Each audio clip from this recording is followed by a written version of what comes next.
اعوذ باللہ من الشیطان الرجیم بسم اللہ الرحمن الرحیم الحمد للہ رب العالمین الرحمن الرحیم مالک یوم الدین ایاک نعبد و ایاک نستعین اہدنا الصراط المستقیم صراط الذین انعمت علیہم غیر المغضوب علیہم ولا الضالین۔ صدق اللہ العظیم۔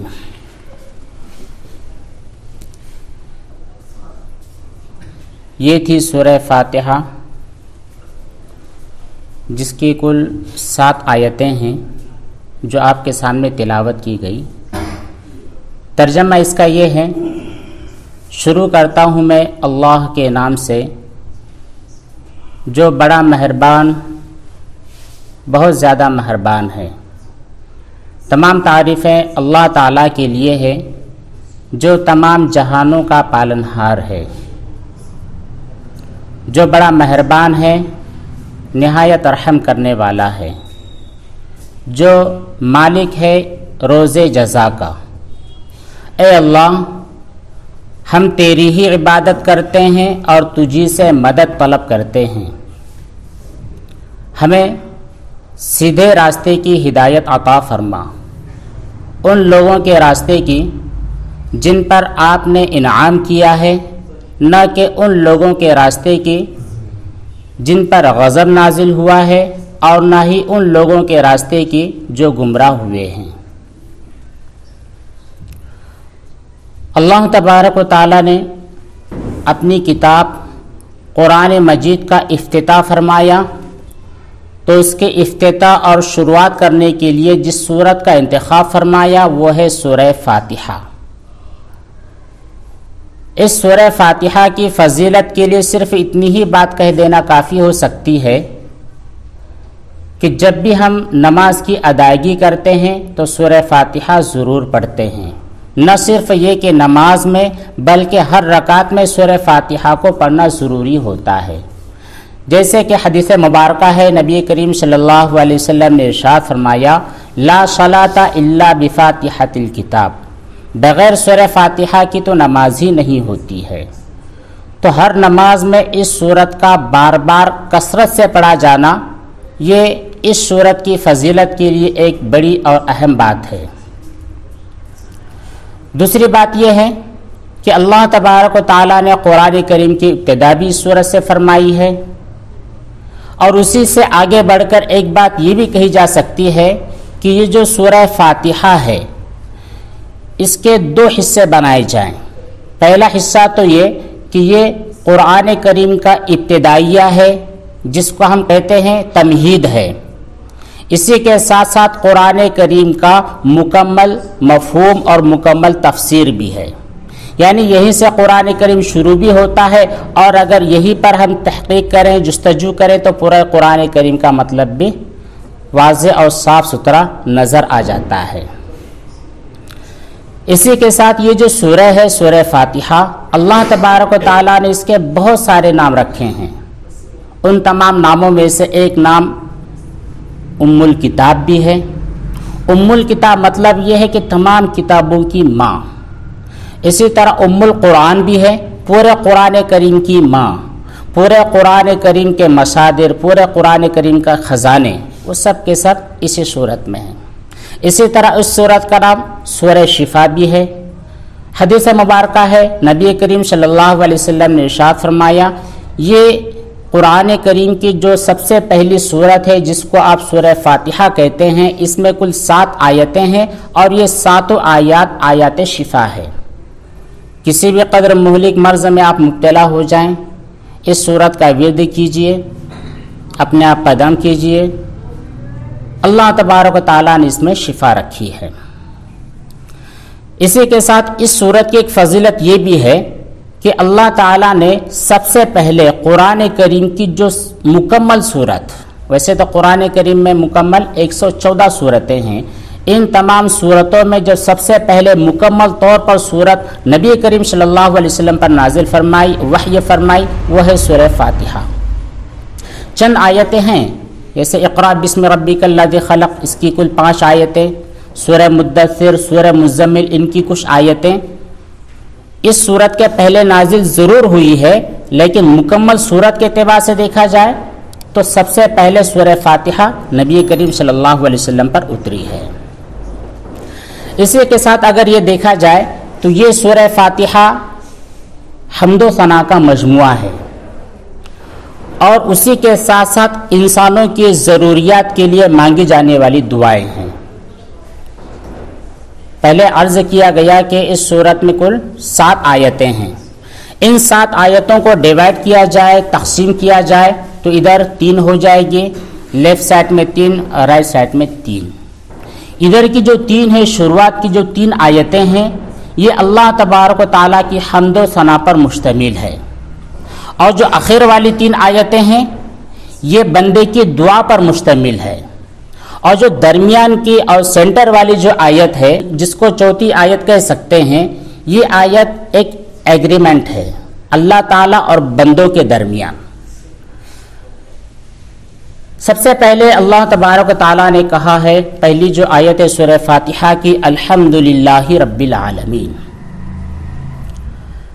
الحمد کے اندر جو حمد ہے، اس حمد کے معنی ہوتے ہیں تعریف۔ تعریف کے ساتھ ساتھ ایک دوسرے بھی معنی ہوتے ہیں جس کو کہہ سکتے ہیں شکر۔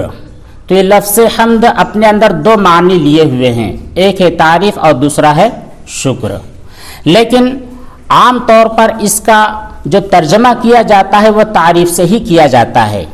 وہ اس لیے کہ جو حمد ہے یہ بڑا جامع لفظ ہے، اس کے اندر ایک طرف اللہ تعالیٰ کی تعریف بھی آ جاتی ہے اور دوسری طرف شکر بھی آٹومیٹکلی داخل ہو جاتا ہے۔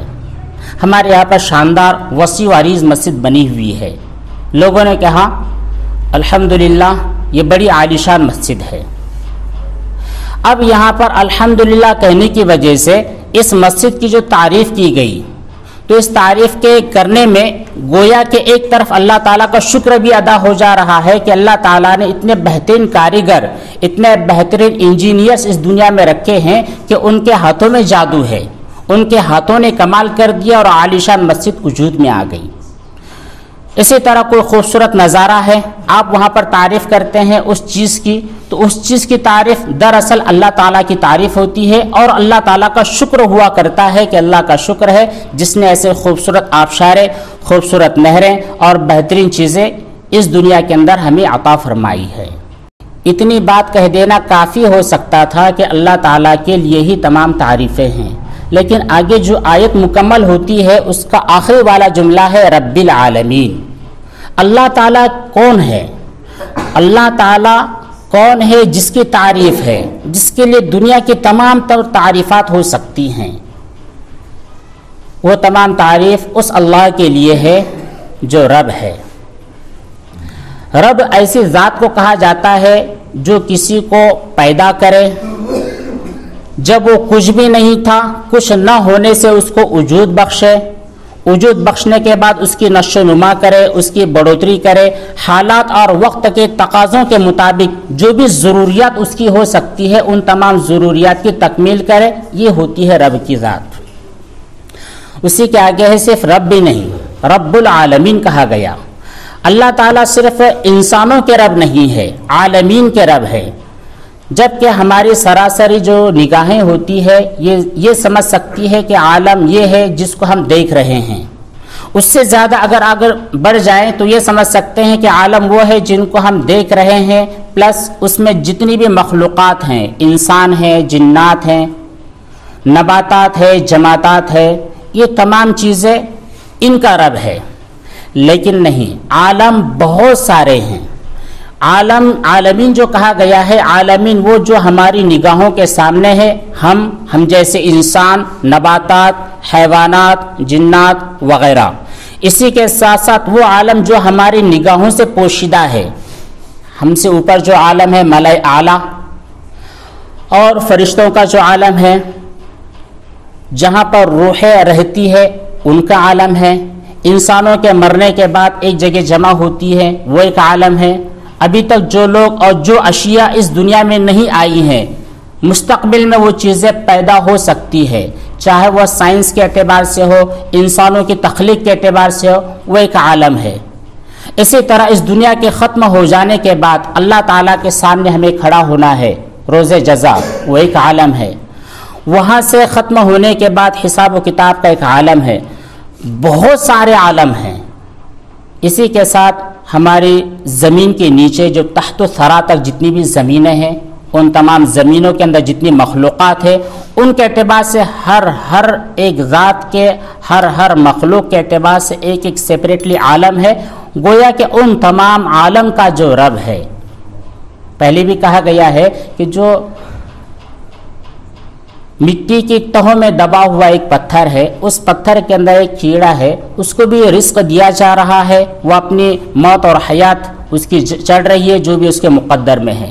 تو ان تمام چیزوں کو بھی پالنے والا، جن کے بارے میں ہمارا تصور تک نہیں ہو سکتا، تو ان تمام چیزوں کی دیکھ بھال کرنا، وقت پر ان کو غذا پہنچانا، ان کے حالات کے اعتبار سے غذا پہنچانا، ضرورت کے بقدر غذا پہنچانا، ضرورت سے زائد کھلا کر ان کو تکلیف اور ایسیڈیٹی میں مبتلا نہ کرنا، یہ تمام ذات اللہ تبارک و تعالیٰ کی ہے۔ گویا کہ ایک بات یہ ہوئی، یہاں پر دو چیزیں ہیں، ایک میں دعویٰ ہے اور ایک میں ثبوت ہے۔ دعویٰ یہ ہے کہ الحمدللہ تمام تعریفیں اللہ کے لیے ہیں، یہ ہم نے دعویٰ تو کر دیا، اللہ تبارک تعالیٰ نے قرآن کریم میں دعویٰ کر دیا کہ اللہ کے لیے تمام تعریفات ہیں۔ اب اس کی دلیل بھی چاہیے، اس کا ثبوت بھی چاہیے۔ تو ثبوت یہ ہے کہ وہ اللہ ہے جو تمام جہانوں کا پالنہار ہے، جو تمام جہانوں کی ضروریات کو مکمل کر رہا ہے۔ تو دعویٰ بھی ہو گیا اور اس کا ثبوت بھی پیش کر دیا گیا۔ اسی پر بس نہیں کیا گیا، ساتھ میں جو اگلی آیت ہے الرحمن الرحیم، اس کے اندر اور جو دو دلائل پیش کیے گئے ہیں، ایک ہے رحمان اور ایک ہے رحیم۔ رحمان اور رحیم کی مختصر جو تعریف تھی پہلے بیان کی گئی۔ رحمان کے معنی ہوتے ہیں بہت زیادہ مہربان۔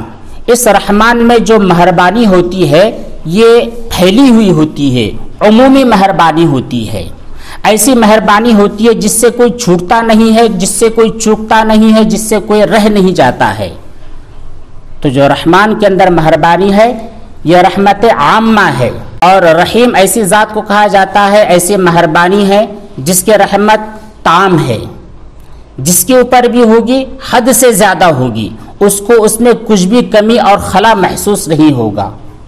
یہ سب ہوگا مرنے کے بعد، جس وقت جنتی لوگ جنت میں چلے جائیں گے، اور جو گناہ گار ہے اپنے گناہوں کی سزا کو برداشت کرنے کے لیے جس جگہ پر داخل کیے جائیں گے، وہاں پر جن لوگوں کے ساتھ اللہ کا بھلائی کا معاملہ ہوگا، بھلائی اتنی ہوگی جس کی کوئی حد نہیں ہوگی، یعنی مکمل طور پر اللہ تعالیٰ ان کے ساتھ مہربانی کریں گے۔ اس کو کہا جاتا ہے رحمت تامہ۔ دو چیزیں پلس بیان کی اللہ تعالیٰ نے ثبوت کے لیے کہ اس کے لیے تعریف کی ہونی چاہیے، ایسی ذات ہے۔ اچھا، الرحمن الرحیم اللہ تعالیٰ کی دو ایسی صفات ہے جس میں رحم اور مہربانی ہی جھلکتی ہے۔ اللہ تعالیٰ کے کتنے نام ہیں؟ وَلِلَّهِ الْأَسْمَاءُ الْحُسْنَى فَادْعُوهُ بِهَا۔ اللہ تعالیٰ کے بہت سارے اچھے پیارے نام ہیں، تم ان ناموں سے دعا کر سکتے ہیں۔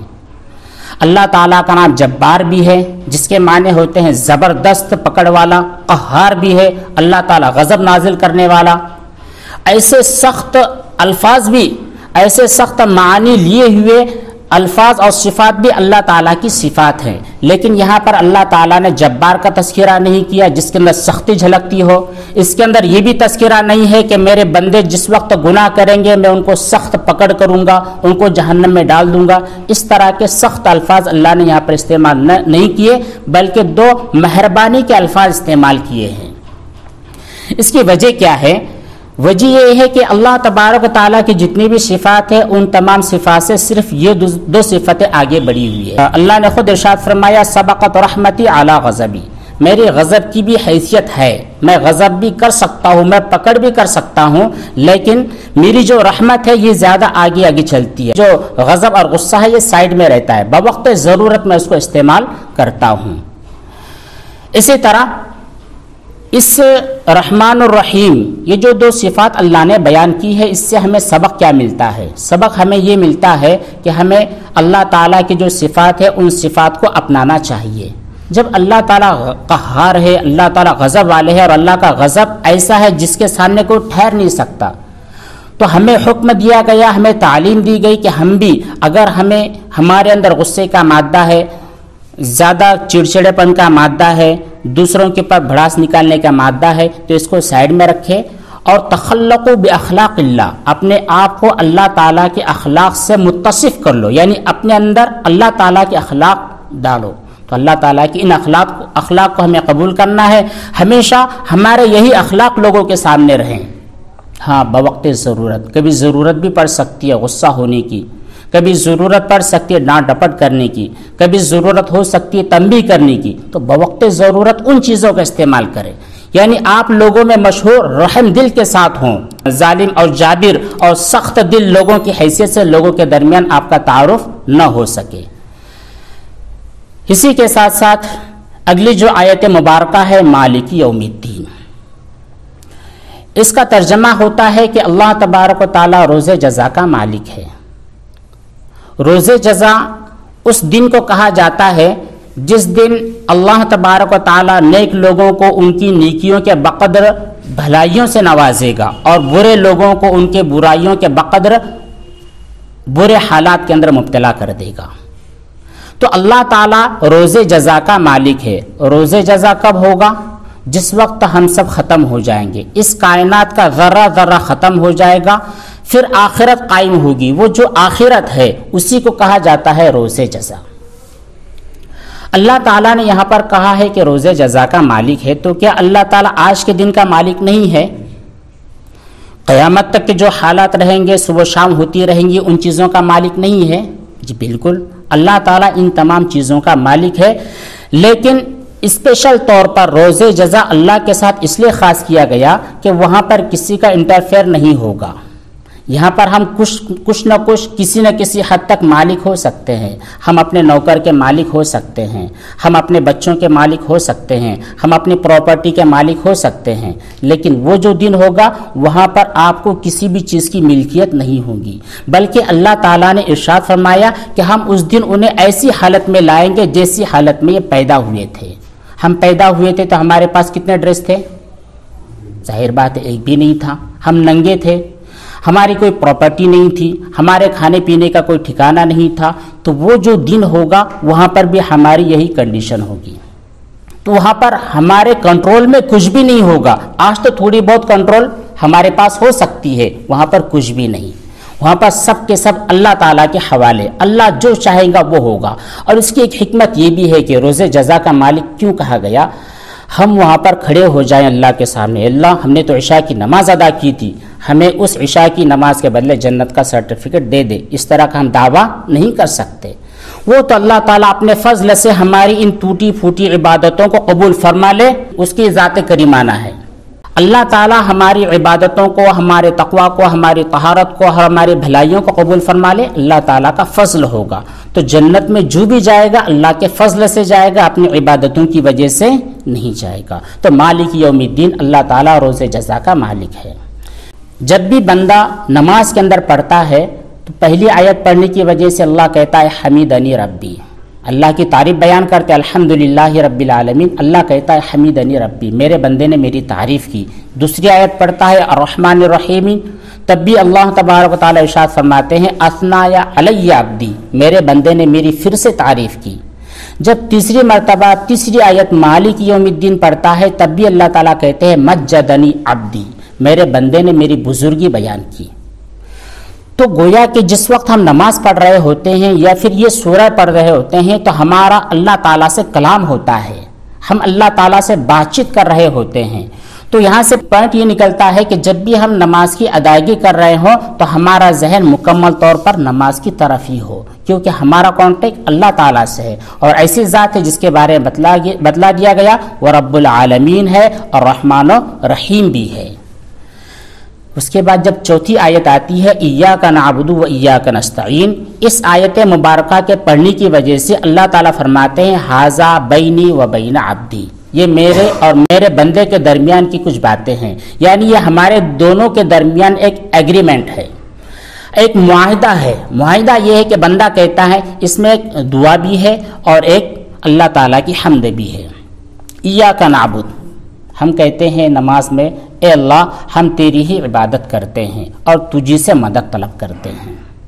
ایک طرف اللہ تعالیٰ کی عبودیت کو ہم نے آپ پر ظاہر کیا اور دوسری طرف ہم نے اپنے آپ کو اللہ تعالیٰ کے سامنے ڈال دیا کہ اللہ ہم تو عبادت کرنا چاہتے ہیں لیکن ہمارے پاس وہ طاقت نہیں ہے، ہمارا نفس ہے، شیطان ہے، آج کل کے حالات ہے، معاصی کے دروازے کھلے ہوئے ہیں، ہر چیز انسان کو اٹھا کر ناچ گانوں کی طرف لے جانے کی کوشش کرتی ہے، ہر وقت شیطان ہمیں اپنے ساتھ پکڑ پکڑ کر جہنم کے راستے پر لے جانے کی کوشش کرتا ہے، تو ہمارے پاس اتنی قوت اور طاقت نہیں ہے کہ ہم خود سے تیری عبادت کر سکیں۔ تو یہاں پر بندہ اللہ تعالیٰ کی تعریف بیان کرتے ہوئے اپنے آپ کو اللہ تعالیٰ کے سامنے جھکا بھی دیتا ہے کہ اللہ مجھ کو تو نیک بننا ہے، کیونکہ آپ نے کہا ہے کہ آپ ہی تمام عالم کے رب ہیں اور آپ ہی نے کہا ہے کہ مالک یوم الدین ہے۔ یوم الدین وہ ایسا دن ہوگا جب ہر ایک مخلوق وہاں پر پہنچنے والی، تو مجھ کو بھی وہاں پر پہنچنا ہے، اور آپ نے یہ بھی فرما دیا ہے کہ وہاں پر کامیاب ہونے والے وہی لوگ ہیں جو میری عبادت کرنے والے ہیں۔ آیت مبارکہ ہے وَمَا خَلَقْتُ الْجِنَّ وَالْإِنسَ إِلَّا لِيَعْبُدُونَ، انسانوں اور جناتوں کو صرف اس لیے پیدا کیا گیا کہ وہ میری عبادت کرے، میری بندگی کرے۔ اب یہ جو عبادت ہے ایاک نعبد، ہم اللہ تعالیٰ آپ کی عبادت کر رہے ہیں، عبادت کو لوگوں نے بہت زیادہ کم کر کے رکھا ہے۔ دوسرے جو لوگ ہوا کرتے ہیں، اگر ہم اس کو ہندی اور مراٹھی بھاشا میں اس کے جو پروننسیشن ہوگا، تلفظ ادا کرنے کی کوشش کریں گے تو پوجا ہوگا۔